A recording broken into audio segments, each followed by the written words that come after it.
pasa, cada semana que pasa, nos acercamos más al fin. Ya estamos, en cualquier momento, la prueba se desata con toda su intensidad sobre el pueblo de Dios. Y eso me hace acordar, ¿verdad?, de la historia del pueblo de Israel. Sabemos que en el Antiguo Testamento se nos habla, ¿verdad?, gran parte de la historia del pueblo de Israel. Que Dios sacó un pueblo a través de Abraham, pasó tiempo en el desierto, pasaron luego tiempos en esclavitud en Egipto, y cuando salieron, que fueron sacados allí por mano poderosa, por medio de Moisés, salieron con qué objetivos. Cuando salieron el pueblo de Israel de Egipto, salieron con qué objetivo, adorar a Dios. ¿Y a qué lugar iban? A la tierra prometida. Y se salieron a tierra de Canaán, y a tierra de Canaán llegaron. Pero ¿saben qué? No todos los que salieron llegaron. Y eso es lo que yo quiero que brevemente hagamos un repaso allí, digamos, no tan superficial, pero sí rápido, sobre esa historia, para que identifiquemos cuáles pueden ser, ¿verdad?, las estrategias que el diablo está lanzando sobre nosotros como iglesia, para que de los que tenemos aquí, ese es el objetivo del diablo, no el de Dios. El objetivo del diablo es que algunos de los que tenemos aquí, o mejor dicho, que todos los que tenemos aquí no lleguemos. Ese es el objetivo del diablo. Y entonces, con nosotros y con todo su pueblo, con toda su iglesia. Y por eso lanza tentaciones, estrategias, obstáculos, para no permitir que lleguemos. O si llegamos, lleguemos con mucha dificultad. Entonces el Señor nos ha dado su palabra, nos ha dado la historia bíblica para ilustrarnos en ese sentido. Entonces yo quiero que, bueno, que veamos un poco algunas de esas cosas para que estemos atentos. Como dice uno aquí, ¿verdad?, estemos con el ojo pelado. Entonces, bueno, primeramente vamos a ir al libro de Corintios, 1 Corintios, capítulo 10. Ok, comencemos. Versículo 1. Porque no quiero, hermanos, que ignoréis que nuestros padres todos estuvieron bajo la nube y todos pasaron la mar. Comienza aquí el apóstol Pablo con la historia del pueblo de Israel, recién salidos de la mano de Faraón, estando ya frente al mar, ¿verdad? Cuando Dios, por mano de Moisés, abre el mar y pasan por tierra seca. Y los egipcios intentaron hacer lo mismo. ¿Y qué pasó con los egipcios? Fueron ahogados. Esa experiencia, cuando ellos pasan por ese mar profundo, abierto y en seco, caminando, esa experiencia da el inicio propiamente de la historia del pueblo de Israel. Y así comienza Pablo, y miren lo que dice Pablo acerca de esa experiencia en el versículo 2. Todos en Moisés fueron ¿qué? Bautizados en la nube y en la mar. Entonces aquí hace Pablo la primera referencia, ¿verdad?, acerca de el comienzo de lo que es el camino del cristiano. Entonces, primer punto que todos tenemos que tener en cuenta, los que no lo han hecho. Bueno, el primer paso en el camino hacia la Canaán celestial, hacia la nueva Jerusalén, ¿es qué cosa? El bautismo. Pasar por el sepultamiento bajo el agua. ¿Por qué fueron bautizados en la nube y en el mar? Porque cuando ellos pasan por el mar, los israelitas, ellos quedaron, en ese momento que estaban pasando por el mar, ¿dónde estaban? Bajo el mar, bajo las aguas. ¿Y qué es el bautismo? Cuando la gente es sepultada en el agua y sale, ¿no? Cuando ellos pasan y salen, eso fue entonces, para los puntos, un bautismo. Y comienza su vida cristiana. Recordemos la palabra de Jesús, ¿verdad?, que están en Marcos 16, cuando Jesucristo, dando la comisión a los discípulos, ¿qué les dijo? Le dijo: y por todo el mundo predicar el evangelio. El que creyere y fuera bautizado será salvo. El que no creyere será condenado. O sea, dando esa palabra de Jesús, nos dice que el bautismo, pues, es un requisito fundamental para ser salvos, para entrar en la Canaán celestial. Y vemos aquí que con el bautismo comienza, ¿verdad?, el camino del cristiano. los israelitas cuando pasan y fueron bautizados en la nube y en el mar, para ellos eso fue también y significó el morir a su antigua vida. ¿De qué? De esclavo, de pecado. En Egipto, ¿qué eran? Eran esclavos. Eran esclavos. Trabajaban de domingo a domingo. Trabajaban todos los días allí. Explotados, mal pagados. Ellos salen de allí y el primer paso que fue el pasar por el mar. Cuando ellos pasan por el mar, ahí finalmente perdió el poder el faraón sobre ellos, porque hasta el último momento, cuando ellos están allí, ¿verdad?, al borde del mar y ven hacia atrás a los egipcios que vienen con su ejército, todavía estaba allí el temor, porque decía, bueno, ya al final los agarró, como diríamos nosotros aquí en venezolano, ¿verdad? Tanto nadar para morir. Ese fue el pensamiento que seguramente tenían ellos allí, pero no se dieron cuenta que cuando pasan por allí, por el mar en seco, entonces finalmente ya allí para ellos el faraón dejó de ser un problema. Rompieron con la esclavitud, pasan por el mar, ya dejó de ser un problema, ya el faraón y su ejército quedaron sepultados. El mismo mar que abierto, que fue para ellos salvación, fue para los egipcios destrucción y perdición. Entonces aquí comienza el apóstol Pablo, ¿verdad? Versículo 3, luego que pasan esa experiencia, que fue la experiencia que pasan luego. Todos comieron la misma comida espiritual. 3 y 4, todos comieron la misma comida espiritual, todos bebieron la misma bebida espiritual, porque bebían de la piedra espiritual que los seguía. ¿Y esa piedra qué era? Cristo.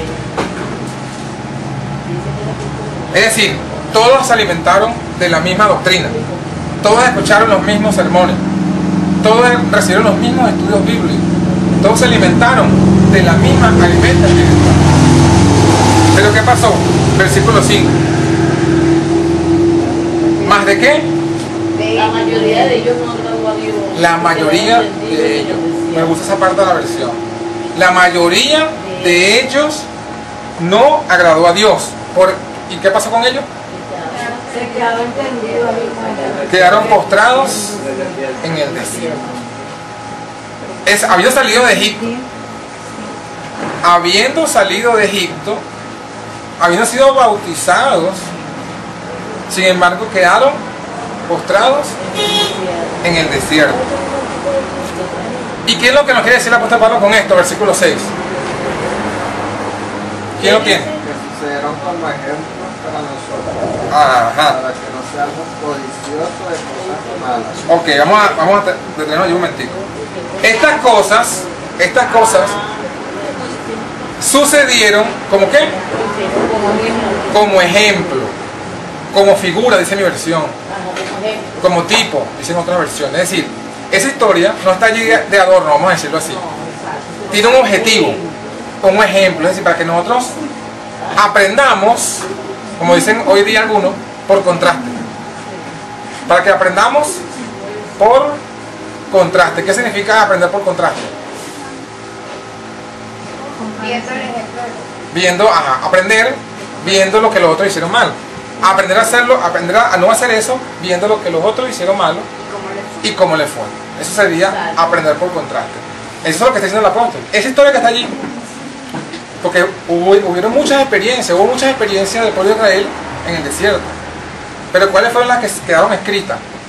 Las que Dios quiso que quedaran, porque tenían que ver con una lección que nos iban a dejar a nosotros. ¿A quiénes? Aquí, no sé si lo dice aquí. A los que han alcanzado el fin de los siglos. El versículo 11. Vamos a leer lo mismo el versículo 11. Estas cosas les acontecieron ¿en qué? Como ejemplo. Y son escritas para nuestra amonestación, a quienes los fines de los siglos han alcanzado. Es decir, para nosotros, si de verdad creemos que estamos en los fines de los siglos, entonces estas lecciones quedaron escritas primordialmente para nosotros. Todos los cristianos de toda la historia del mundo han encontrado lecciones allí, pero principalmente Dios quiso que quedara para ustedes y para mí, que estamos en los tiempos finales. Lo cual quiere decir que estas tentaciones que experimentaron ellos sean las tentaciones principales que habría de afrontar la iglesia de Cristo ya en la misma frontera, llegando a la Canaán celestial. ¿Cuáles fueron esas? Bueno, miren, ahí está. Vamos a leerlas ahora sí. La primera dice, versículo 6, estas cosas fueron en figura de nosotros para que no codiciemos, ¿qué cosa? Cosas malas como ellos codician. Como ellos codician. Entonces, ajá. Y dice aquí, ni seáis honradores de ídolos, como algunos de ellos, según está escrito. Sentóse el pueblo a comer y a beber, y se levantaron ¿a qué? A jugar. Entonces, primer elemento que tenemos que evitar, ¿qué cosa? La idolatría. La idolatría. ¿Qué es idolatría? Por aquí, nosotros no, ¿tenemos algún ídolo nosotros aquí? No. Entonces, nosotros haciendo ese análisis superficial, podemos decir entonces, ah no, eso conmigo no va, podríamos decir, ¿verdad? Pero entonces vamos a hacer algo rapidito. Pongan una marca aquí y vamos a ir rápidamente al libro de Mateo.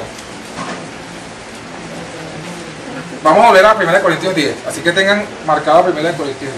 Pero en el libro de Mateo, en el capítulo 6, vamos a encontrar una idolatría señalada por el Señor Jesucristo, y ahí sí podemos tener los ojos bien abiertos, porque puede ser que muchos de nosotros estemos en esa idolatría. Vamos a comenzar a leer, ¿verdad? A partir del versículo 24, 6:24. Ok, y lo que dice el Señor Jesucristo: ninguno puede que servir a dos señores. Aquí está, esto es lo que es la idolatría: pretender servir a uno y servir a otro. ¿Cuáles son los dos señores que no podemos servir? ¿Por qué no podemos servirlo? Porque o aborrecerá al uno y amará al otro, o se llegará al uno y menospreciará al otro. ¿No podéis servir a quién? Ajá. La riqueza puede ser una idolatría. No podemos servir a Dios y a la riqueza. Aquí dice también a Mamón, esta versión. Las riquezas. No podemos servir a Dios y a la riqueza. O sea, o servimos a Dios como debe ser, o vamos con la riqueza. Y aquí me acuerdo, ¿verdad?, lo que hizo, al llamado que hizo Elías: ¿hasta cuándo que lo dedicaréis entre dos pensamientos? Si Jehová es Dios, seguidle. Pero si vale Dios, ir por él. O sea, Dios no quiere que estemos así, ¿verdad? Y ustedes dirán, bueno, yo no me postro ante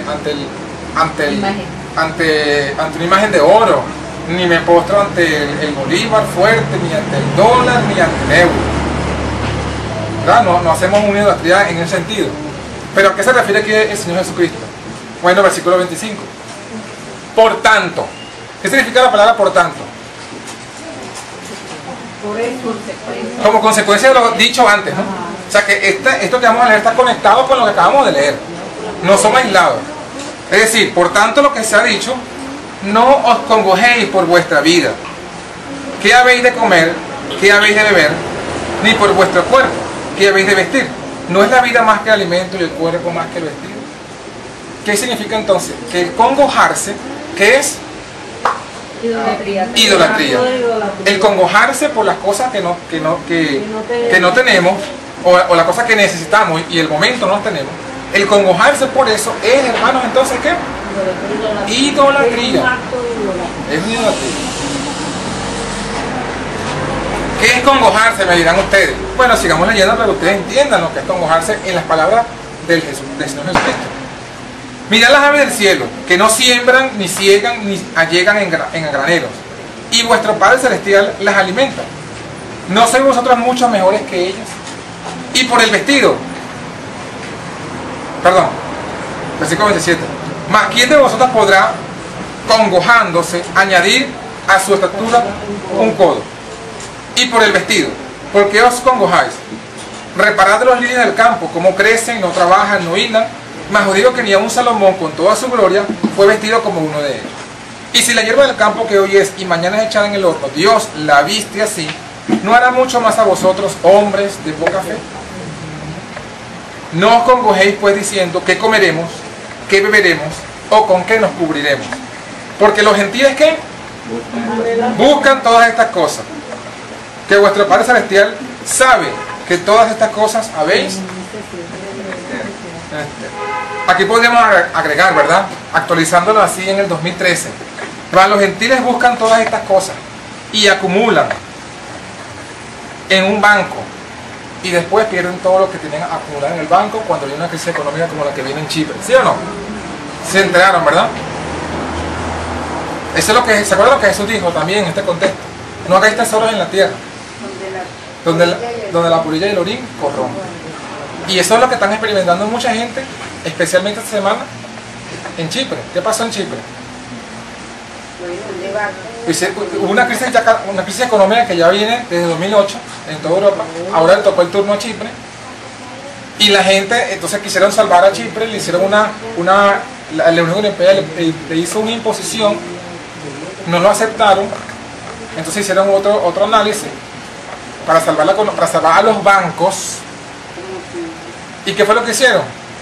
Bueno, le dijeron a las personas que tienen más de 100.000 euros en el banco, si se lo dijeron tal cual, ya no tienen esos fondos, porque esos fondos van a ser utilizados para salvar los bancos y no se van a responsabilizar el gobierno ni los bancos por darle ese dinero a los dueños que habían colocado su dinero allí, atesorándolo para asegurarse qué cosa, el futuro. No es lo que hace la gente. ¿Para qué la gente atesora el dinero? Para el futuro, ¿verdad? Pero entonces, ¿qué pasa? Bueno, es lo que estamos viendo, es lo que estamos hablando, ¿no? Entonces, fíjense cómo el Señor nos dice, ¿no? Eso es idolatría. Eso es idolatría. Entonces, aquí está hablando la palabra y el Señor nos está diciendo que los que viven así, en esa angustia por el dinero, por lo que van a comer, que van a, diríamos aquí, ¿verdad, hermano? Con qué comeremos, qué beberemos, con qué mandaremos mensajes. Esos son los gentiles. Ajá, esos son los gentiles. ¿Y qué pasa con los gentiles? Lo que estamos hablando. El día que menos ellos hacen todo, sacrifican todo por reunir dinero o por reunir cosas materiales. Y el día menos pensado lo pierden. Y perdieron, como diríamos nosotros, perdieron el chivo y el mecate. No, viene el terremoto y acaba todo. Entonces el Señor Jesucristo nos advierte pues, a nosotros también para que no entremos en ese espíritu de idolatría. Y nos dice, conclusión, para que ustedes vean lo que sería idolatría y lo que no sería idolatría. ¿Idolatría qué? Ya lo vimos, ¿verdad? Angustiarse por esas cosas. El Señor que dice entonces, 32 al 34. Los gentiles buscan todas estas cosas, pero vuestro Padre Celestial sabe que todas estas cosas necesitamos. Pero buscad primeramente el reino de Dios y su justicia.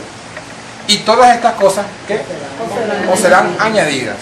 Así que, conclusión de todo este pasaje, no os congojéis por el día de mañana, porque el día de mañana traerá su propio afán. Basta a cada día su propio mal. Es decir, el Señor nos está diciendo aquí que nosotros no tenemos que angustiarnos por el día de mañana. Y la palabra aquí clave es, la que se repite es congoja, angustia. No estamos diciendo aquí que ahora, ¿verdad? Nosotros no vamos a hacer planificación en la semana, que vamos a hacer aquí, que vamos a hacer allá. Eso no es lo que está diciendo el versículo. Lo que está, la palabra clave es la congoja, es la angustia. O sea, la congoja cuando la gente ya no...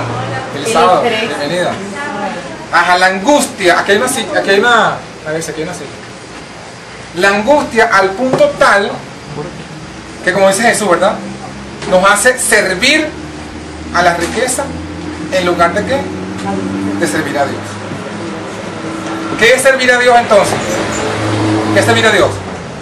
¿Cómo usted me resume en una frase lo que sería servir a Dios? Poner a Dios en primer lugar, pues. Ajá, pero eso sería guardar los mandamientos, ¿no? Mira, yo pienso... Guardar los mandamientos. Servir a Dios es guardar su mandamiento. Y el primero habla de poner a Dios en primer lugar. Entonces fíjense, decíamos, servir a Dios es guardar sus mandamientos. Cualquier cosa que me obligue a mí, o que por eso yo no guarde sus mandamientos, eso es un ídolo. O sea, si hay algo que yo no estoy cumpliendo la voluntad de Dios.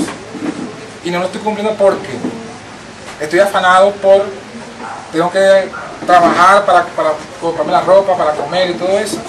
Eso se ha convertido entonces ¿en qué? En una idolatría. Ajá. Entonces, ¿qué pasa con la idolatría? La idolatría, o digamos, estas cosas que estamos hablando, que es idolatría, se convierten en una distracción o en un camino alterno al camino que estamos hablando que debemos llegar, que debemos recorrer para llegar a la Canaán celestial. Camino que debemos recorrer para llegar a la Canaán celestial. Ok, otra cosa que les quiero compartir en este mismo explicación de los elementos que coloca el diablo para distraernos del camino. Ya vimos que uno es la idolatría en las congojas por las cosas materiales, ¿no? Ese es un camino que nos llevará a la perdición, que el diablo coloca allí para que nos divierta. Otro camino, otra distracción. ¿Qué podría ser otra distracción? Bueno, versículo 8. 10.8. Otra distracción. ¿Cuál es la otra distracción? Ni forniquemos. Como algunos de ellos fornicaron y cayeron en un día, ¿qué cosa? 23.000. Fíjense, algo. Cuando yo estaba pensando en esto, yo decía, verdaderamente, es algo, o sea, si el apóstol lo menciona aquí, es algo que hay que tomar en cuenta. A veces uno piensa que como estamos estudiando tantas profecías y cosas tan avanzadas, como que uno llega a pensar que nosotros como que hemos alcanzado un estado, ¿verdad?, espiritual más, estamos en otra esfera, en otro nivel, y ya eso no nos toca. Eso es lo que uno puede llegar a pensar. Y es lo que pasaba con el pueblo de Israel. El pueblo de Israel había salido de Egipto, vieron la mano poderosa de Dios, vieron allí, ellos veían a Moisés que hablaba cara a cara con Dios, y tenían día tras día muchas veces manifestaciones de la mano de Dios allí visibles. Y bueno, llegaron a pensar pues que ya eran tan privilegiados que habían cosas en las cuales ellos no eran susceptibles de caer. Y cayeron. ¿Cuál fue esta experiencia en la cual ellos fornicaron? Bueno, es una estrategia del diablo también. Una estrategia del diablo. ¿Cómo es esa estrategia? Principalmente es con los líderes, con los varones de la iglesia. ¿Qué pasa? El pueblo de Israel estaba, ¿se acuerdan la historia, verdad? Vamos a hacerla rápidamente por si no se acuerdan algunos. El pueblo de Israel estaba en el desierto allí acampando, y uno de los reyes de Moab, que era enemigo del pueblo de Israel, quería destruirlo y contrató a un profeta que se llamaba ¿cómo? Balaán. Balaán se llamaba el profeta, y le dijo: no, yo te voy a ofrecer aquí 2 sueldos mínimos para que tú vayas y me maldigas al pueblo de Israel, porque como tú eres profeta, al que tú maldices será maldito, y al que tú bendices será bendito. Bueno, seguramente no eran 2 sueldos mínimos, porque era bastante porque se despertó la codicia de este falso profeta. Entonces él le oró a Dios y Dios le dijo no. Entonces él volvió a orar a Dios y Dios le dijo no. Entonces él oraba a Dios no para saber la voluntad de Dios, sino como tratando de convencer a Dios de que lo dejara ir. Pero ¿qué es lo que lo motivaba a él? Una vez más, lo mismo, ¿no? La riqueza. ¿Qué pasó con él? A la final Dios, sabiendo el corazón rebelde que tenía, le dijo: bueno, ve, pero lo que yo te pongo en la boca, eso es lo que tú vas a hacer. Entonces el hombre fue, y cuando estaba ya ahí, le prepararon todo, el hicieron sacrificio en el monte. Desde el monte, la montaña él veía en el valle y el pueblo de Israel, y entonces él fue a maldecirlo, y lo que salió de sus labios fue bendición y profecía además. Entonces el rey de Moab se molestó y le dijo: bueno, Dios te ha privado de dones, es decir, el dinero que hemos pagado no te voy a pagar, no me hiciste el trabajo. Entonces él se fue, Balaán se fue molesto porque, bueno, no pudo conseguir el dinero que él esperaba. Él se ideó un plan, porque sabía, era profeta y sabía un poco la palabra. ¿Y cuál fue el plan que se ideó? Y dijo: bueno, yo sé que mientras que Israel, todo el pueblo de Israel esté agarrado del Señor, cumpliendo su voluntad, como leímos hace rato, en Salmo 34, que dice la promesa: el ángel de Jehová acampa alrededor de los que ¿qué? Los que los detemen. Pero a los que temen al Señor. O sea que Ajá, no, eso es falso de que los ángeles están protegiendo a los que andan en vagabundería, sino los que los temen. Entonces, eso lo sabía Balaam, y que dijo, bueno, vamos a hacer que ellos rompan el pacto de obediencia con Dios. Cuando ellos se encuentren en esa rotura de pacto, ahí van a ser susceptibles, porque ya Dios no lo va a proteger, y ahí lo vamos a atacar. Entonces él se dio ese plan y volvió a hablar con el rey de Moab y le dijo, mire, quiero otra vez, quiero que me des ese dinero otra vez, pero vamos a lograrlo de esta manera. Y le presentó el plan y el rey de Moab lo aceptó. ¿Y cuál fue el plan? Que se dio. Dijo, bueno, vamos a hacer una fiesta. Y con música, con baile, con comida. Va a haber, vamos a colocar, bueno, animadoras, bailarinas, con poca ropa. Y tú invitas, pero no invitas a todo el mundo, invitas nada más a los líderes del pueblo. Lo invitas a la fiesta, a una fiesta inocente. Y bueno, en el momento que ellos estén allí, bueno, también les ofrecen la música, baile, el vino. Y bueno, así fue lo que pasó. Los invitaron, ellos como eran, digamos, vecinos, bueno, sí, vamos. Fueron y entonces fueron a la fiesta, en la fiesta había música, había, como dice el hermano, bailarina, y todo el espectáculo que ustedes se pueden imaginar. Y la historia bíblica comenta que a la final, en medio de toda esa situación, ellos contemplan, escuchando el tum, tum, tum, porque los tambores no son de ahorita, esos tambores son viejísimos. Escuchando la música, viendo a las mujeres bailando, ¿verdad? La alabanza, ¿cómo se diría eso? Las danzas allí, pero sensuales, exóticas y sensuales, y comiendo y con el vino. Entonces ellos, la voluntad de ellos fue vencida y comenzaron, entonces dice la Biblia, a fornicar. Y las mujeres que estaban bailando no eran tampoco cualquier mujer, eran las mujeres más hermosas del país y eran hijas de príncipes. Entonces ellos comenzaron a fornicar con estas mujeres paganas, a tal punto, dice la palabra, que uno de ellos trajo a una de esas mujeres, la llevó al propio campamento de Israel y le metió en su tienda. Entonces, ¿qué fue lo que pasó después? Bueno, uno de los que estaba allí, de parte de Jehová, se molestó tanto con lo que estaba pasando y con lo que él hizo, le agarró una lanza, entró a la tienda y con una sola lanza atravesó a los dos, en pleno acto que estaban allí. Y así fue porque en ese momento estaba cayendo después que vino la fornicación y todo aquello, comenzó a caer el castigo de Dios sobre el pueblo. Se cumplió el objetivo de Balaam y él se ganó su dinero allí, pues a causa de eso. Entonces comenzó la plaga, porque eran los líderes que estaban allí. ¿Y qué pasó entonces? ¿Cómo fue que se detuvo la plaga? Cuando este hombre hizo y atravesó los dos armas. Oseas dice, ¿no? 4:11 dice, fornicación y vino y mosto quitan el piso.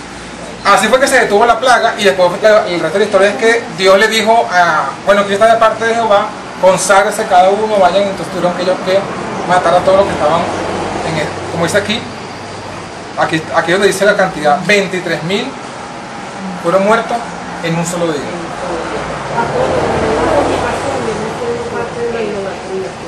Claro. No, pero en ese caso, además no solamente la idolatría, es que es el asunto pues de la mezclarse con los no creyentes, con los que adoran a otros dioses. Entonces, claro, esa situación quebranta el pacto, porque el Señor lo dice, ¿no? Que no unamos en yugo desigual con los incrédulos. Vamos a leer 2 Corintios 6, 14 al 18.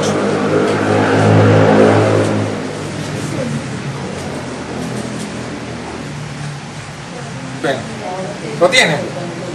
Dice, y esto, fíjense que esto es Biblia textual: no os unáis en yugo desigual ¿con quién? Con los incrédulos.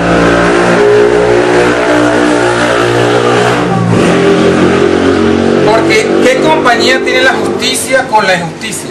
¿Qué comunión la luz con las tinieblas? ¿Qué concordia Cristo con Belial? ¿O qué parte el fiel con el infiel?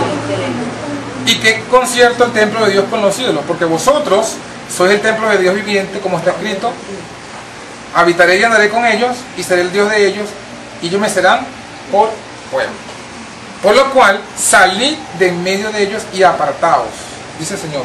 No toquéis lo inmundo, yo recibiré, será vosotros padres, vosotros me seréis a mí hijos e hijas, dice el Señor Todopoderoso. Entonces fíjense que el Señor es un mandato, así como dice no matarás, no robarás, es un mandato, no os unáis en yugo desigual.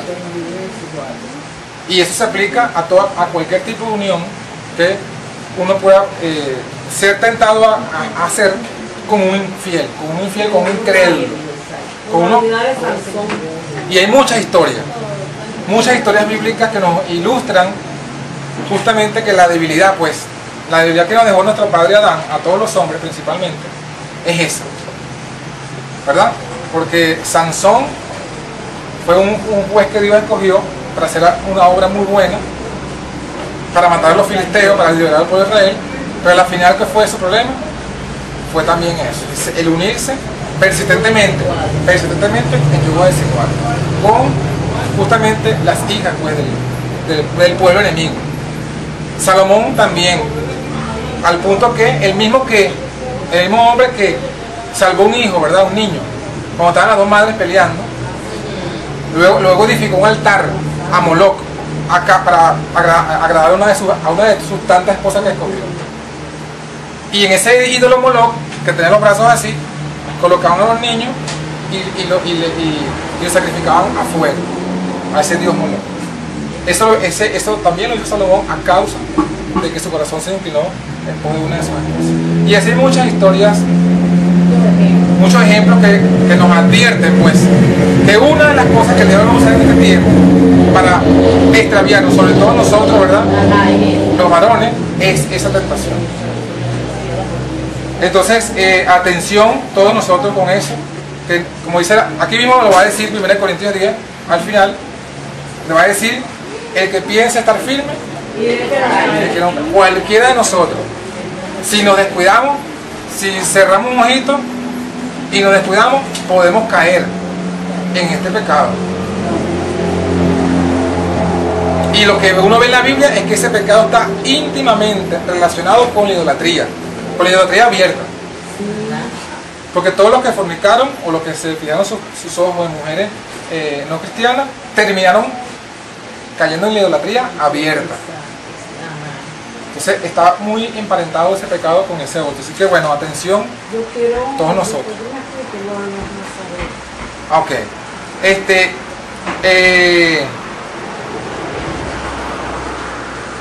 Una cosa más que quería decir al respecto de este punto. Es tan grave esta situación de estar unidos en yugo desigual, que hay una historia bíblica, no la vamos a leer porque bueno, hay muchas cosas que todavía queremos decir, pero se les puedo pasar el pasaje bíblico para que lo lean, donde el pueblo de Israel, muchos de los varones del pueblo de Israel se casaron con mujeres paganas, con mujeres que no eran cristianas, y tuvieron con ellos hijos. Y cuando el Señor les mandó que se arrepintieran, y ellos buscaron una señal de todo corazón de arrepentimiento, ellos tuvieron, atención con lo que está en la palabra, ellos tuvieron que dejar a esas mujeres con sus hijos y despedirlas, habían tenido inclusive hijos con ellas. Y lo vamos, se lo voy a pasar el pasaje bíblico, pero además recordemos la historia que ya todos conocemos, el caso de Abraham. Abraham pasó así, tuvo una concubina, y cuando él se consagró al Señor, tuvo que tuvo que despedirla con su hijo. O sea que hasta ese punto el Señor exige. Hasta ese punto el Señor exige, esto para que lo tengamos allí presente. De la fornicación, que los hijos de Ismael llegan a ser una nación en contra de Dios. Sí, de ahí vienen todos los. De ahí vienen. Por lo general no sirven a Dios. Sí, es verdad. De ahí viene la descendencia de los árabes. Los árabes. Que hoy vemos la guerra que hay persistente entre los árabes y los judíos. Bueno, volvamos otra vez a 1 Corintios 10 porque no hemos terminado de meter el dedo en la llaga. 1 Corintios 10 dice, versículo 8 ya lo leímos. Versículo 9, pues la otra tentación, el otro camino que coloca el diablo para extraviar al pueblo de Dios. 1 Corintios 10, pero ahora el versículo 9. Ajá. Ni tentemos Ajá, esa misma es. Ni tentéis a Cristo. Ajá. Como algunos de ellos lo tentaron y perecieron por las serpientes. Ajá. Muy bien. Ni tentemos entonces a Dios. Acuérdense que el diablo le dijo a Cristo, échate abajo, que a sus ángeles mandará cerca de ti para que te guarden y tu pie no toque en tierra. Ese es el pecado de la presunción. El tentar a Dios es el pecado de ¿qué? Presunción. ¿Qué es presunción? Ajá, es la falsificación satánica de la fe. Eso es presunción. Es la falsa fe, pues, pero es una falsificación que hace que la gente se aventure a lo que no debe, confiado en que Dios lo va a proteger. Como ya dijimos, ¿verdad? Dios te va a proteger, y eso no hay duda, pero si anda en sus caminos. Entonces, ¿qué pasa? La gente, o el diablo, tienta a los cristianos y dicen, no, tú eres cristiano, a ti no te va a pasar nada, a ti no te va a dar ni coquito, no te vas a enfermar, no te va a faltar nunca dinero, vas a andar siempre en tremendos carros, en tremendo viaje, vas a viajar en primera clase porque tú eres cristiano. Entonces, cuando la gente no recibe lo que espera de esa falsificación o de esa presunción, entonces cuando viene la falta de fe de las personas, porque se desanima, ¿no? Pero en este caso especial, aquí está diciendo, ¿verdad?, que algunos de ellos tentaron a Dios y perecieron por la serpiente. Es otro episodio del pueblo de Israel, que fue cuando ellos estaban caminando en el desierto. ¿Y qué les faltaba? Les faltaba agua, les faltaba comida. Aquí hace calor, ¿verdad? Un poquito ahorita. Imaginemos andar en el desierto. Ellos andaban en pleno desierto, sin aire acondicionado, exactamente. Ni siquiera tenían un ventiladorcito como tenemos aquí. Entonces, ¿qué pasa? Ellos, y les faltaba agua, les faltaba comida. Entonces, a la final, ellos se quejaban todo el tiempo. Y entonces, en una oportunidad dijeron, bueno, ¿está Dios entre nosotros o no? Y empezaron entonces, cuando dijeron, ¿está Dios entre nosotros, sí o no? Entonces, Dios quitó su protección. ¿Y qué se encuentra en un desierto? ¿Qué es lo que más se encuentra en un desierto? Serpiente. Es como que se va para el monte y usted diga, no, Dios no está con nosotros aquí, estamos pasando hambre. No está. Entonces Dios suelta a todos esos animales fieros que hay en el campo, que lleguen allí, ¿verdad? Si ustedes, ¿por qué? Porque estaban tentando a Dios, porque dijeron, está Dios, o sea, estaban quejándose diciendo que lo que estaban experimentando era porque Dios no estaba con ellos. Porque si Dios estuviese con ellos, no lo hubiese sometido. Pero dice el Salmo 91, el que habita el abrigo del Altísimo morará bajo la zona que ande en valle de sombra de muerte. Sí. No temeré mal al... Sí, lo que pasa es que nosotros, en ese contexto, lo que yo decía es que el cristiano sabe eso, pero como el diablo se lo hace pensar eso, le hace pensar, Dios está contigo, bueno, tú tienes que darte lo mejor. Si Dios está contigo, tú tienes que tener, bueno, toda la mesa llena con todo lo más rico bocado, que es el caso de ellos, ¿no? Estaban allí en el desierto, y ¿qué es lo que Dios les había provisto para comer? Maná. ¿Y qué era maná? Ajá, era pan. Y decía que era como hojuelas con miel, dice la palabra. Como hojuelas con miel. Entonces imagínense que usted le ponga el desayuno con fle con leche. Al mediodía con fle con leche. Y en la noche con fle. Y el día siguiente lo mismo. ¿Cuánto te soporta esa dieta? ¿Cuántos días?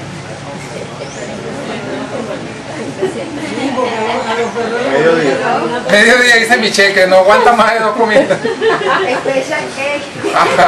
Ajá, bueno, a los perros le ponen todo el día perradín. Claro, pero fíjense, entonces nosotros cuando nos ponen en esa situación, uno se queja, ¿no? Y eso lo sacó con el pueblo de Israel y empezaron a decir, uy, nos acordamos de la cebolla, del aliño, de la salsa de soya que teníamos en Egipto y todo ese tipo, un montón de cosas. Entonces, ¿qué pasa? Dios, cuando escuchó eso, entonces Dios los castigó, pues. Cuando ellos comenzaron a tentar a Dios de que Dios no estaba con ellos, Dios quitó su protección y llegaron las serpientes. Y empezaron las serpientes a picar todas las... Dice que eran serpientes ardientes, porque la picada ardía como una quemada. Yo no he tenido, ¿verdad?, esa esa dicha de ser picada por la serpiente. Por eso entre comillas, esa dicha de ser picada por la serpiente. Pero yo creo que aquí en Venezuela me han dicho, no sé si es la macagua, como que la picada arde, como una quemada. Bueno, la gente que del campo, ajá, que arde bastante. Y es mortal, porque esta serpiente era mortal. La historia ustedes la saben, el resto de la historia, ¿verdad? Se tuvieron que arrepentir y Moisés construyó la serpiente de bronce y todo el que la miraba representaba a Cristo. Pero ¿qué nos muestra esto? La tentación, otro desvío que presenta el enemigo es que nosotros dudemos, atención con esto, dudemos de que estemos en el camino de Dios. Pregunto, hermano, ¿están ustedes seguros de que este es el camino? Solamente una persona dijo amén inmediatamente. Porque si nosotros dudamos, estamos en un sentido tentando a Dios. Como la onda de la mar. Es como la onda de la mar. Si usted duda, usted le dice una cosa aquí y otra cosa mañana. Si usted está seguro que este es el camino, como le decíamos hace rato, ¿verdad? Si Jehová es Dios, seguir. Si este es el camino, si este de verdad es el camino, hermano, sigámoslo de todo corazón. Amén. Pero si ustedes, hermanos, tienen duda, si ustedes no están seguros, bueno, yo iba a decir otra cosa, si no estamos seguros, aún es tiempo de que busquemos, de que ustedes, bueno, el que no está seguro, pues, el que no está seguro aún es tiempo de que busque el camino que crea ser seguro. Escudriñe la Escritura. ¿Por qué? Porque no podemos, aquí permítanme hablar como si fuésemos un general, como le decía el Señor al ejército, ¿no? Cuando iban a la guerra, separó, creo que fue Gedeón, y le dijeron, ¿quién aquí tiene miedo? ¿Quién tiene miedo? Bueno, váyase. O sea, en la hora de la guerra no necesitamos gente miedosa, porque eso, por allá es que va a venir la debilidad. Entonces, en ese sentido, es lo mismo. Si aquí hay alguien que esté dudando, bueno, es hora de que no pase este día, que salga de su duda.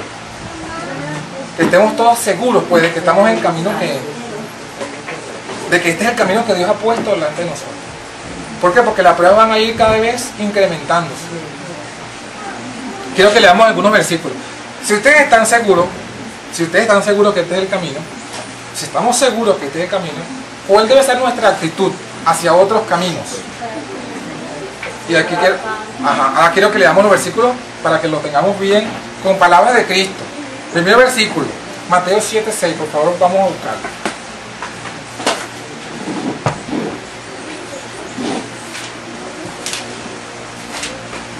Porque el diablo va a estar también cada día tentándonos, poniéndonos en duda. ¿Será que este es el camino? ¿Será que no es? Entonces, bueno, Mateo 7:6, ¿quién lo tiene?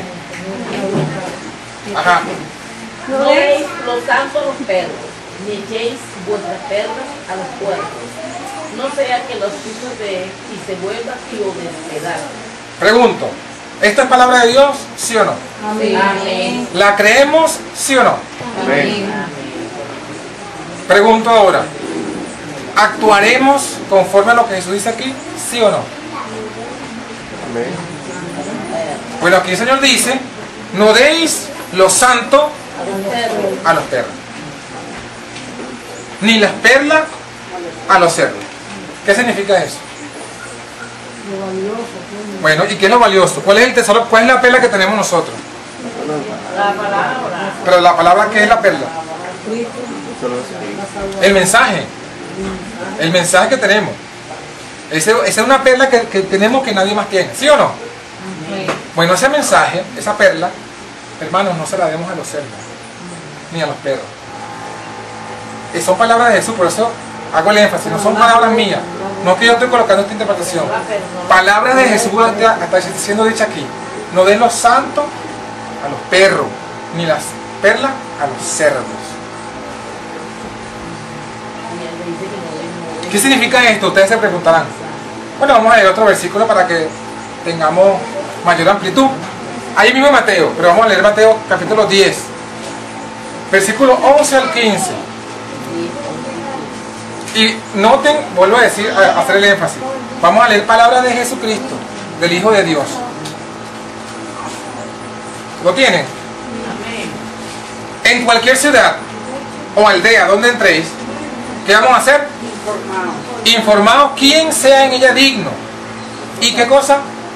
Reposad allí hasta que salga. O sea, cuando vayamos nosotros, cuando el Señor nos envíe, más pronto que tarde, amén, a todos a predicar, aquí está una instrucción para todos nosotros, ¿no? Cuando vayamos a predicar a un lugar, algún pueblo, algún caserío, algún sitio, aquí está el consejo del Señor. Usted busque allí quien sea digno y duerma en esa casa. Y no salga de allí, o sea, no duerme en otra casa mientras esté en ese sector, hasta que salga de allí. Y entrando en la casa, ¿qué hay que decirle? Saludar la casa. No que vamos a saludar la casa en el sentido literal, sino pronunciar una bendición. Dios bendiga este hogar que ha recibido, ¿verdad? Que ha prestado sus paredes para recibirnos con el mensaje. Si la casa fuera digna, vuestra paz vendrá sobre ella. Pero si no fuera digna, vuestra paz se volverá a vosotros. Ahora miren la parte dura aquí, y atención para que identifiquemos quiénes son los perros y quiénes son los cerdos.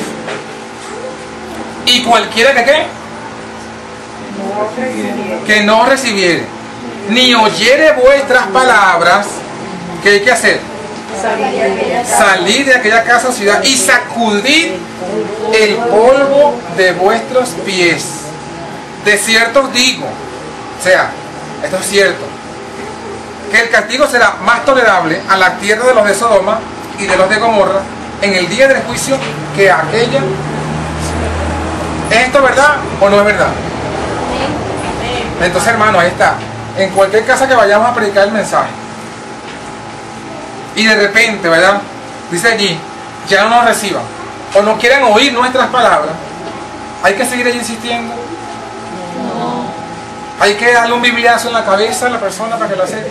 No, No, pero provoca. ¿Qué es lo que hay que hacer? Sacudirse los pies. Primero dice allí, sacudir los pies y ir. No ir más, no volver más. O sea, sacudirse los pies. No ir más. Y dejarlo ya al juicio de Dios. Ahí está la condición. Esta es la condición. Entonces, ¿quiénes son los perros? ¿Quiénes son los cerdos? Los que no quieren recibir ni quieren oír siquiera las palabras. Dice que ni siquiera está diciendo aquí si alguien no acepta tu mensaje. No, aquí sí ni está dispuesto a oír ni a recibirte. No, mira, yo te quiero visitar para predicarte. No, que yo soy el que tengo el mensaje, que tú estás en el error, que no sé qué más. Si una persona ya se vuelve de esa forma intransigente, no hay que seguir insistiendo. El mandato de Cristo es sacudid el polvo de vuestros pies y salid de allí. Ajá, hermano. Sí, tiene también otra connotación la palabra perro dentro de la escritura, cuando dice más los perros estarán fuera. Está hablando de los... Hay dos aplicaciones. Se refiere a los homosexuales, se le llama perro en la Biblia, y también a los falsos profetas, a los falsos pastores. Le dicen perro mudo. Y uno va y le predica. No, a los homosexuales. No, anda por el camino errado, sí. Y no quieren aceptar. A los homosexuales se le dice perro. Se les llama así en la Biblia, pues. Y a los falsos pastores, perro mudo. Entonces las dos veces que la Biblia se usa la palabra. Y ahora también se habla, entendemos aquí que perro es a todo aquel, ¿verdad? Que se vuelve intransigente y no quiere oír ni recibir siquiera a uno, pues. Y es lo mismo, cerdo. ¿Y por qué? ¿Qué es el cerdo? ¿Qué es el cerdo? Inmundo.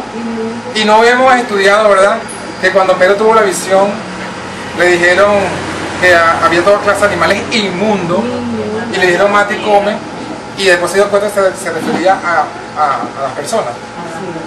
En el caso de Pedro no se aplicaba porque Cornelio estaba más bien deseoso de escuchar la palabra. Entonces Cornelio, digamos, vamos a explicarlo mejor. Los judíos aplicaban lo de inmundo, lo de animal inmundo, a los seres humanos indiferentemente de su disposición espiritual. Tú no eres judío, tú eres gentil, tú eres cochino, aunque tengas el deseo de escuchar la palabra. Y aquí Jesús explica que no es a eso El cochino no es el que no nació judío. El cochino es el que no quiere escuchar la palabra de Dios. Es decir, muchos judíos que nacieron judíos eran cerdos. Y muchos gentiles que nacieron gentiles, como es el caso de Cornelio, no eran cerdos, no eran, como dice, como aprendió Pedro, que nos llame común o inmundo a lo que Dios santificó. Porque ya Dios lo había santificado con él. Entonces, bueno, hermano, un texto más, para que esté esto bien asentado. Tito 3:9. Lo digo porque sé que es algo que está pasando. Me ha pasado a mí muchas veces. Y sé que nos puede pasar. ¿Qué pasa? Que nosotros queremos ir a predicar el mensaje. Y vamos a predicar. Y nos vamos a encontrar con gente que no nos recibe. O que se opone al mensaje. Y a veces uno quiere convencerlo. Y uno invierte tiempo, y tiempo, y tiempo, y tiempo en la misma persona. Entonces, ni él avanza, ni tú aprovechas tu tiempo bien. Porque entonces, ese tiempo lo puse a haber aprovechado a otras personas. Entonces uno se queda enfrascado allí. Y eso es una estrategia del diablo. Te mantiene enfrascado, discutiendo, peleando, y no edifica. Y eso es lo que vamos a leer ahorita en Tito, capítulo 3, versículo 9. Otro mandato para el cristiano. ¿Lo tiene? Tito, capítulo 3, versículo 9. Pero evitan las cuestiones necias y genealogías y contenciones y discusiones acerca de la ley, porque son vanas y sin provecho. Amén. Claro, preciso. Ajá, bueno, vamos a buscar otra vez. Tito, capítulo 3, versículo 9. Tito es una de las epístolas del apóstol Pablo. Lo tengo. Ajá, léalo de nuevo. Pero evita las acusaciones necias, las genealogías de las confesiones y los debates acerca de la ley, porque son malos y sin provecho. Ahí está, evita. O sea, no, el cristiano tiene que evitarlo. Acuérdense, vamos a contextualizar el versículo. Esta es una carta del apóstol Pablo a Tito. ¿Quién era Tito? Obispo, o sea, anciano de la iglesia, líder de la iglesia. Él se encrea por allí en una región de Asia. Y el apóstol le da una instrucción para que él sepa cómo aprovechar mejor su obra misionera. Y le dice, evita las cuestiones necias. Versículo 9. Tito 3:9. Evita las cuestiones, ¿qué cosa? Necias. ¿Qué son las cuestiones necias? Discutir, vana, ¿verdad? Y genealogías. ¿Qué significa eso? Ajá. Entre los judíos, ¿se acuerdan? Tenemos la evidencia bíblica. Pablo, cuando habla de su condición, cuando era fariseo, él dice, yo soy hebreo, de la tribu de Benjamín, circuncidado al 8º día. Entonces, ese era como como el credo, ese era como el credo o la carta de presentación de todo judío, Yo soy heredero porque mira, pero el contexto de los judíos era que ellos venían y decían, no, yo soy, mi padre es este, y yo por tanto vengo de esta línea, yo soy descendiente de David o de Abraham, y por tanto soy judío real, y con eso ya él quedaba listo pues. Entonces, ¿qué pasa? Pasaba mucho tiempo en esas discusiones.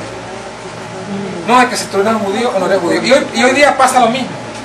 Hoy día yo me encontraba con gente de este lado, ¿verdad? Del charco, de este lado del charco, y comienzan a decir, bueno, gente que, por un ejemplo, gente que han sido toda su vida cristianos, evangélicos, adventistas, lo que sea, y de repente comienzan a buscar por allí y descubren, ah, no, yo soy descendiente de judíos. Yo también soy judío de nacimiento.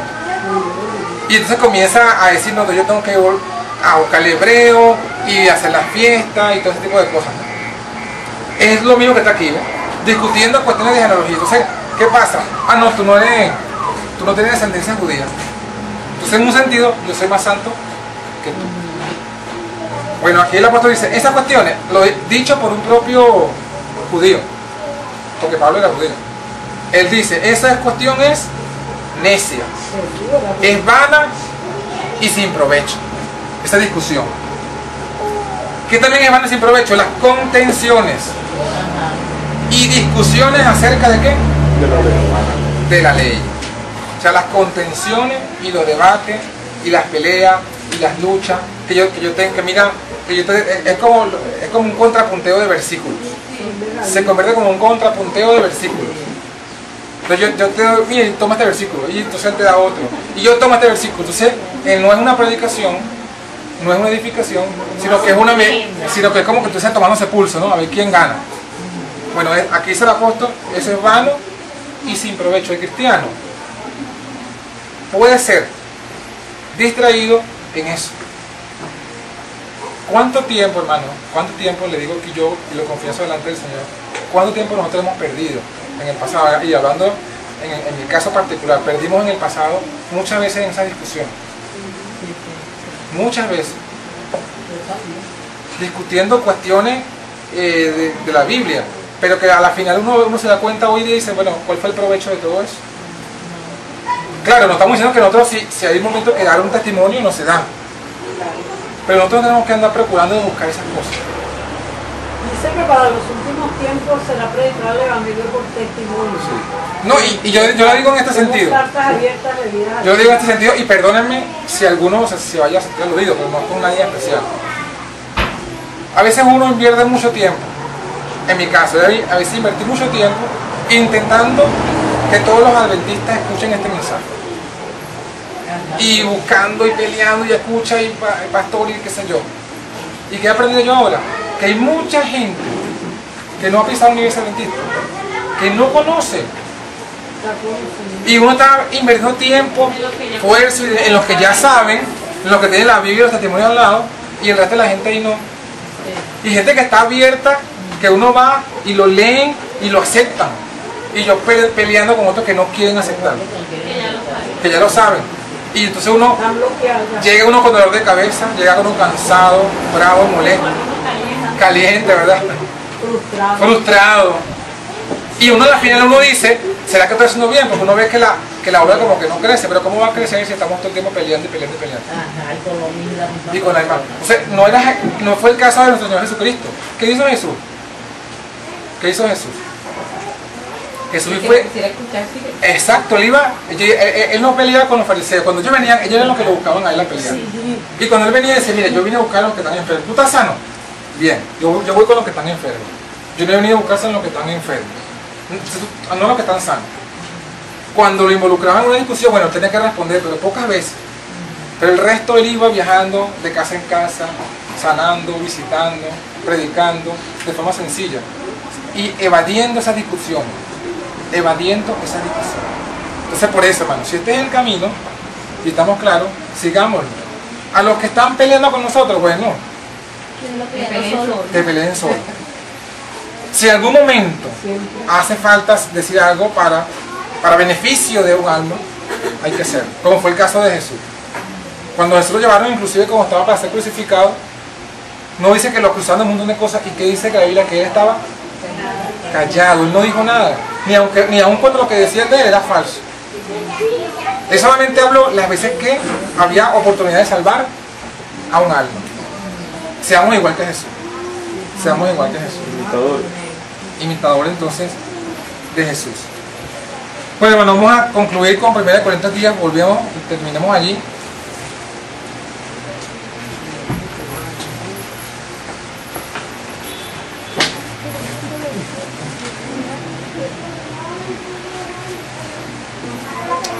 La última tentación, o el último camino alterno que propone el diablo es versículo 10. Ni murmuréis, como algunos de ellos, ¿qué cosa? Murmuraron y perecieron por el destructor. Bueno, ese es uno de los pecados más comunes. Ajá, y eso es lo que iba a decir. Es muy común, y miren que es tan abominable para Dios, que Dios dice aquí que perecieron por el destructor. Hermanos, la murmuración es pecado. Hermanos, el rumor, el llevar rumor y traer rumor es pecado. El chisme es pecado. ¿Qué es murmurar? ¿Qué es murmurar? ¿Qué es chisme? ¿Qué son todas esas cosas? ¿En qué consiste? En desacreditar a la otra persona. Ajá. Decir lo que no es, desacreditar. ¿Qué dijiste por aquí? Hablar de esa persona. Ajá. Hablar de alguien.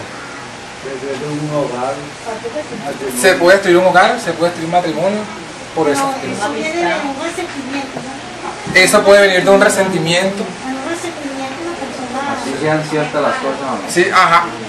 Exacto, muy bien lo que dice el hermano, aun cuando sean ciertas las cosas. Puede ser una murmuración. ¿Cómo no es una murmuración? Y aquí vamos a decir algo que hemos dicho, pero vamos a repetir. Santiago. Jesucristo fue muy claro. Y fíjense que hemos repetido vez tras vez palabras de Jesús. Jesús dijo en Mateo 19, si tú tienes algo contra tu hermano, ¿qué dice? Ve y habla con él a solas. Miren, no hay otro mandamiento mejor que ese. No hay una vía alterna. Eso es palabra de Jesús. Si usted vio que X o Y hermano, vamos a leerlo entonces. Mateo 19 creo que es. Perdón, 18, sí, 18. Es Mateo 18.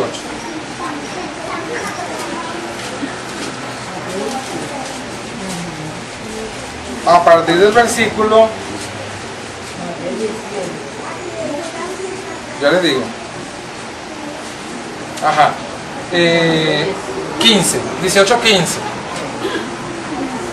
Por tanto, si tu hermano pecare contra ti, ve y redargúyele entre ti y él solo. Si te oyere, ha ganado a otro hermano. Mas si no te oyere, toma aún contigo uno o dos, para que en boca de dos o de tres testigos conste toda palabra. Y si no oyere a ellos, dilo a la iglesia. Y si no oyere a la iglesia, tenlo por gentil y publicano. Entonces, esta es la respuesta bíblica a la murmuración de cualquier tipo. ¿Válida o no? El Señor Jesús establece un procedimiento que debe regir en el verdadero cristiano, en la verdadera iglesia de Cristo. Si usted, alguno de ustedes, tiene algo con alguno de otros aquí, el Señor dice que usted tiene que ir y hablar con él a sola. ¿Qué es la murmuración? Que en lugar de usted hablar con esa persona, se lo dice a otro, y luego al otro, y luego al otro, y se va creando un chisme, un rumor, una cadena, y entonces donde todo el mundo sabe, y se agranda muchas veces. Donde todo el mundo sabe, menos el que está involucrado en el conflicto. Muchas veces pasa. Bueno, eso es pecado. Y dice allí que eso es una de las estrategias que usaría el diablo en los tiempos finales a la iglesia, para que se desvíe del camino que Dios le encomendaba. Y eso es lo que uno más consigue en las iglesias. Y eso es lo que uno más consigue en las iglesias, sin excepción. Pero es algo que tenemos que nosotros, ¿verdad?, combatir hasta el cansancio. Quizás usted dice, bueno, yo no lo voy a hacer más. Yo de ahora en adelante, en el nombre del Señor, no murmuro más. Pero también hay que hacer otra cosa. Si usted no lo hace, pero viene otro hermano ante ti, ¿qué tiene que hacer uno? Igualito, porque si yo pongo ir... Es lo mismo. Estamos siguiendo el juego. Usted tiene que detenerlo en seco. Claro. Ni siquiera esperar que le eche todo el cuento, porque a veces uno también por curiosidad uno quiere escuchar. Pero uno no debe ni dejarse uno llevar por la curiosidad para escuchar. Uno debe, hermano, ya va. Usted me está dando, pero le pregunta. ¿Usted ahí habla con él como dice el Señor Jesucristo? No, entonces no me diga nada. Por favor, no me involucre. No, porque, como dice el apóstol Pablo, no participe en pecado ajeno. Entonces, nosotros tenemos que dar ese ejemplo. Y darle el consejo. Y dar el consejo. Dice mi hermano, el Señor Jesús dice esto, vaya y hable con el hermano. Si él no te oye, entonces ahí sí me buscas a mí y vamos con él y hablamos. Pero hasta tanto no suceda eso, siga el consejo de Jesús. Y ese consejo no es que se aplique en unos casos, sí, en otros no. Aquí el Señor lo dice. Santiago que habla sobre la ley. Que es un libro pequeño. Sí. Pero puede servir un bosque, sí. Bueno, rapidito, ¿no? Para terminar entonces. Este tema debería predicarlo más en la iglesia. Es Santiago 2, ¿no?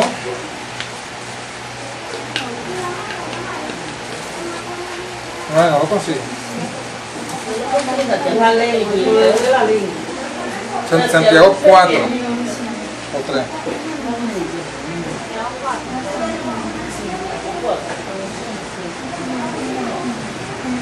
El 3. Ajá, el 3.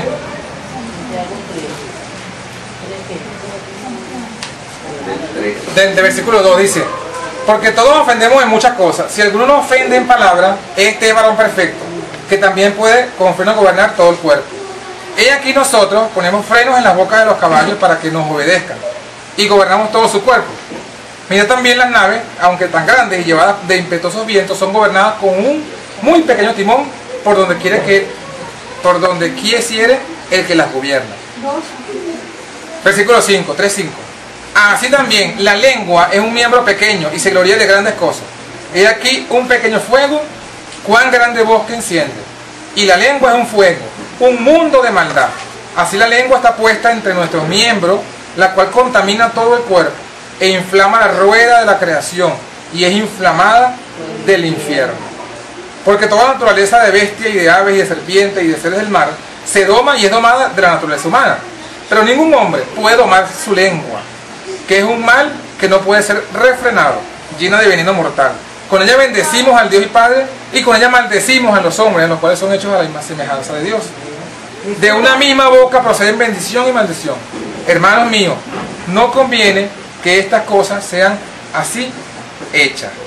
Hermano, que ahí habla de que somos hechos a semejanza de Dios, es que estamos atentando directamente para contra que Dios. nosotros sepamos la magnitud Sí, y el versículo final del pecado, que estamos atentando contra una persona que fue hecha a la imagen de Dios. el murmurar es un pecado y es el pecado del anticristo.